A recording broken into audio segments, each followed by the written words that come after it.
এই সরল সঠিক পথ বলতে যেটি বোঝানো হয়েছে সেটি হচ্ছে ইসলাম। ইসলামের পথকে বোঝানো হয়েছে। আল্লাহ সুবহানাহু ওয়া তাআলা ইসলামকে আমার আপনার জন্য একমাত্র মনোনীত করেছেন।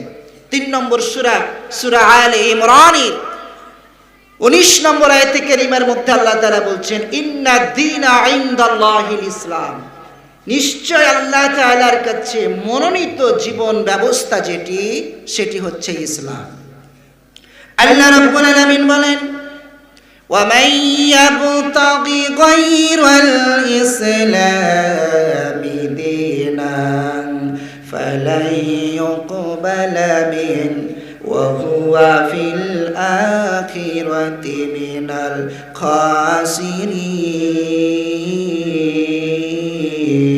খাসিরিন। বলুন আল্লাহু আকবার।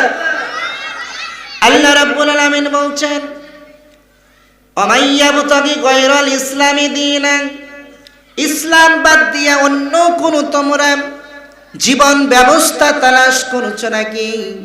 অন্য কোন পথ মতবাদ আদর্শ তালাশ করছো নাকি? মনে রেখো ফালাই ইউকবালা মিন, তা কোশ্চিন কালেও আল্লাহ তাআলার কাছে গ্রহণযোগ্য হবে না। ফালাই ইউকবালা মিন, এখানে আল্লাহ তাআলা লান তাকিদ দিয়ে বলছেন কখনোই গ্রহণযোগ্য হবে না। বন্ধুগণ, আমরা ইসলামকে গতানুগতিক একটা ধর্ম মনে করি। আমরা মনে করি 5 ওয়াক্ত সালাত আদায় করা, টাকা হলে হজ করা, অর্থ সম্পদ হলে যাকাত দেওয়া, এটিকেই আমরা ইসলাম মনে করে বসেছি। কিন্তু প্রকৃতপক্ষে এটি ইসলাম নয়, বরং Islam is the complete code of life. Islam একটা পূর্ণাঙ্গ জীবন বিধানের নাম। ইসলাম এমন একটি জীবন বিধান যার একজন মানুষের জন্ম থেকে শুরু করে মৃত্যু পর্যন্ত প্রত্যেকটা মুহূর্ত, প্রত্যেকটা সেকেন্ড কি হবে, কিভাবে চলতে হবে, তার সমাধান ইসলামে দিয়েছে। জোরে বলুন সুবহানাল্লাহ। ইসলাম এমন একটি জীবন বিধান যেখানে একজন ইসলামের অনুসারী মুসলিম বাথরুমে প্রবেশ করবে তো করবে, কোন পা দিয়ে করবে সেটির ফয়সালাও ইসলামে দিয়েছে।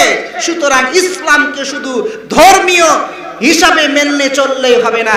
ইসলাম ব্যক্তিগত জীবন থেকে আন্তর্জাতিক জীবন পর্যন্ত জীবনে প্রত্যেকটা পরতে অনুসরণ করলে, ইসলামী বিধিবিধানের কাছে নিজেকে আত্মসমর্পণ করলেই হতে পারবো মুসলিম, আর এর নাম হচ্ছে ইসলাম। বন্ধুগণ, কিন্তু আজকে বাস্তবতায় প্রকৃতভাবে আমাদের প্রকৃত ইসলাম বাস্তবায়ন আমাদের মাঝে আছে নাকি? যারা বলেন আছে। বিশ্বনবী সাল্লাল্লাহু আলাইহি ওয়াসাল্লাম একটি হাদিস বলেছেন, মিশকাতের 276 নম্বরে হাদিসটি এসেছে।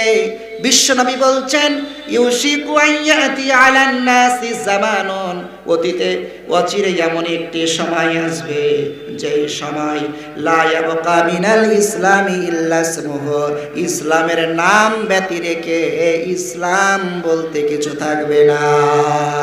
প্রশ্ন করতে চাই, সেই জামানা আসবে না চলে এসেছে? আসবে না চলে এসেছে? বন্ধুগণ আমার, এই কাগজটাতে যদি আমি এখানে যদি লিখি সরে আব গয়রস্য করে গু দন্তান্ন, কি হলো? আহা, আপনারা বলতে পড়তে পারেন না? বলেন তো কি হলো? সরে আব গয়রস্য করে গু দন্তান্ন, কি হলো? কথা বলে মজা পাচ্ছেন, চিল্লা বলেন কি হলো? এরপরে বলেন পয় আকারে ফা দন্তান্ন রস্যকারে নি, কি হলো? আচ্ছা বলেন তো, যখন আগুন লিখলাম তখন কি কাগজটা পুড়ে গেছে? যখন পানি লিখেছি কাগজটা ভিজে গেছে? তার মানে হলো এটা লিখিত আগুন আর পানি বাস্তবতায় নয়। বাস্তবতায় যদি হতো আগুনের দেওয়ার সাথে সাথে কাগজটা পুড়ে যেত, পানিতে দেওয়ার সাথে সাথে কাগজটা ভিজে যেত।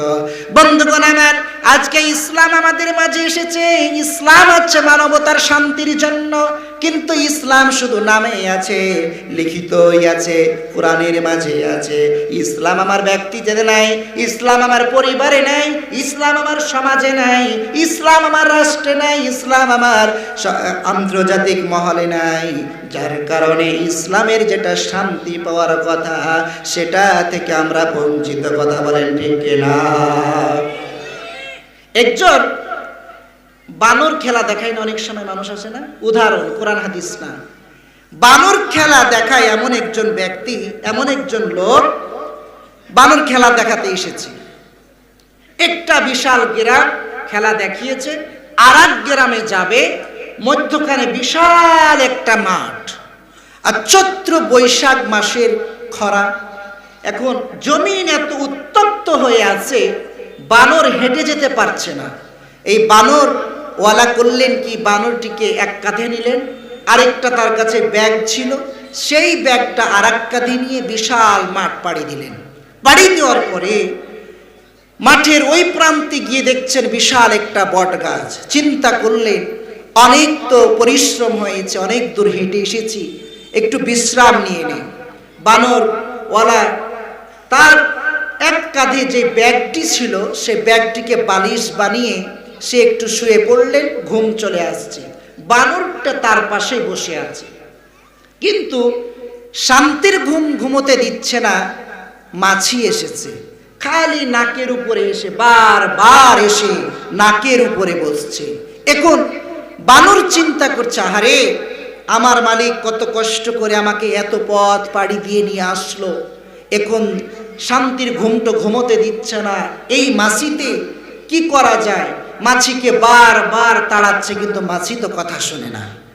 চিন্তা করলো একটা উচিত শিক্ষা দিতে হবে মাছিকে। তিনি কি করলো, বানরের মাথায় ধরছে, ব্যাগের মধ্যে তো একটা চাকু ছিল, সে চাকুটা বের করে মাছিকে একবারে ডাইরেক্ট অ্যাকশন, সুন্দর মতো আস্তে আস্তে করে চাকুটি বের করলো, যাতে করে মালিকের ঘুম ভেঙে না যায়। সুন্দর করে চাকুটি বের করে এবার রেডি হয়ে বসে আছে চাকু হাতে করে। মাছি তুই এবার আয়। মাছি যেমন আসছিল তেমন পূর্বের নাই ঠিক এসে নাকের ডগার মধ্যে নাকের উপরে বসেছে। আর বানর তো পূর্ব থেকে প্রস্তুতি নিয়ে আসে, কাজেই কোপ মারবেই কি মার, একেবারে ডাইরেক্ট মাছিকে কোপ মেরেছে। বলেন তো মাছি কেটেছে? বুঝে থাকলে বলেন মাছি কি কেটেছে? বন্ধুগণ আমার, মাছি তো কাটে নাই, বানরওয়ালা বানরের মালিক জেগে উঠে গেল, নাকটা কেটে গেল, নাক দিয়ে রক্ত পড়তে লাগলো, রক্তাক্ত হয়ে গেল। মালিক চিন্তা করছে, বলছে, আরে তোকে এত আদর করে যত্ন করে আমি তোকে লালন পালন করছি, আর তুই আমাকে কি এমন রাগ হয়েছে যে আমার নাকটা পর্যন্ত তুই কেটে ফেললি? ওইদিকে বানর হৃদয়টা খরণ হচ্ছে, হৃদয় দিয়ে হৃদয়ের কান্না কাঁদছে, কিন্তু ভাষা নেই, মালিককে বুঝাতে পারে না, মালিককে বুঝাতে পারে না। বানর চিন্তা করছে, মালিক আমি তো আপনাকে শান্তির ঘুম ঘুমাতে দিতে চাইছিলাম, বলুন তো বানরের যে নিয়তটা সঠিক ছিল তাতে কোনো সন্দেহ আছে? সন্দেহ আছে। সৎ নিয়ত ছিল, তারপরও কিন্তু সফল হয় নাই, শান্তির ঘুম তো ঘুমাতে পারলে না, বিরাট ধরনের হাঙ্গামা দাঙ্গামা হয়ে গেল। বন্ধুগণ, আপনাদের আমি ছোট্ট মানুষ বোঝাতে চেষ্টা করেছি। এই পর্যন্ত স্বাধীনতার পরে আমাদের সোনার টুকরা বাংলাদেশ, আমাদের প্রত্যেকের সোনার খনি বাংলাদেশের যত গভর্নমেন্ট এসেছে, প্রত্যেকটা গভর্নমেন্ট সৎ নিয়ত করেছে দুর্নীতিমুক্ত দেশ চাই, শান্তির শৃঙ্খলা দুর্নীতিমুক্ত দেশ চাই, শান্তি শৃঙ্খলার একটা দেশ চাই, মাদক মুক্ত রাজকতা মুক্ত দেশ চাই।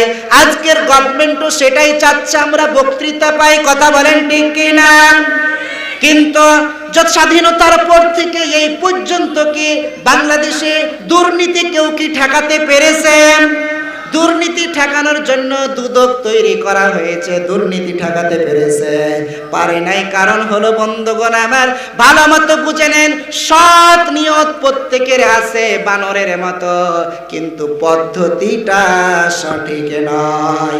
নীতি যদি সঠিক না হয়, আদর্শ যদি সঠিক না হয়, মতাদর্শ যদি সঠিক না হয়, শান্তি তো পাবে না। উল্টিয়ে যেমন বানরের মালিক রক্তাক্ত হয়েছে, তেমনি সমাজে হাঙ্গামা দাঙ্গামা বাড়তে থাকবে, যার বাস্তবতা আজকে আমাদের সমাজে দেখতে পাচ্ছি। কথা বলেন ঠিক কিনা? এই জন্য বিশ্বকবি, এই জন্য জাতীয় কবি কাজী নজরুল ইসলাম বলেছিলেন, শান্তি শান্তি সবাই বলে, অশান্তিতে দুনিয়া চলে, লেলিন টেলিন শান্তি দিবে সমাজতন্ত্র ধরো না, মুসলমান ঘুমাও কেন জাগো না, ইসলাম ছাড়া শান্তি পাবে না। কথা বলেন ঠিক কিনা? ইসলাম ছাড়া শান্তি কোশ্চিন কালো সম্ভব না। বিশ্বনবী যেটি বলছিলেন যে এমন একটি সময় আসবে যেই সময় ইসলাম শুধু নামেই থাকবে কিন্তু বাস্তবায়ন থাকবে না।